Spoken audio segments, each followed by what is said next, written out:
ધારી police વિભાગની special drive નશાકારક પદાર્થના વેચાણ, ટ્રાફિક નિયમ ભંગ અને રોમિયોગીરી સામે કડક કાર્યવાહી. ધારી પોલીસે શહેરમાં નશાકારક પદાર્થોના ગેરકાયદેસર વેચાણ, ટ્રાફિક નિયમ ભંગ અને રોમિયોગીરી અટકાવવા માટે એક સ્પેશિયલ ડ્રાઈવનું આયોજન કર્યું હતું. રાજ્ય સરકારના જાહેરનામા પાલન હેઠળ આ કાર્યવાહી હાથ ધરવામાં આવી હતી. આ સ્પેશિયલ ડ્રાઈવ મુખ્ય ઉદ્દેશ ગાંજો, rolling paper, smoking, perfect road જેવા નશાકારક પદાર્થોના ગેરકાયદેસર વેચાણ અને તેને લગતી પ્રવૃત્તિઓ પર અંકુશ લગાવવાનો હતો. પોલીસે સવારથી જ શહેરના બસ સ્ટેન્ડ વિસ્તાર સહિત રસ્તાઓ પર રોમિયોગીરી કરતા શખ્સોના ઝડપી પાડવા માટે પણ કાર્યવાહી કરી હતી.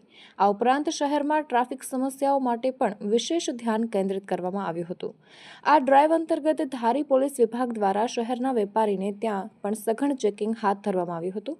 ટ્રાફિક નિયમ ભંગ કરતા વાહનોને પણ ડિટેઇન કરવામાં આવ્યા હતા. વધુ વિગત માટે જોડાયેલા રહો રાજકોટ की आवाज न्यूज़. रिपोर्टर फारूक बेलखिया, अमरेली.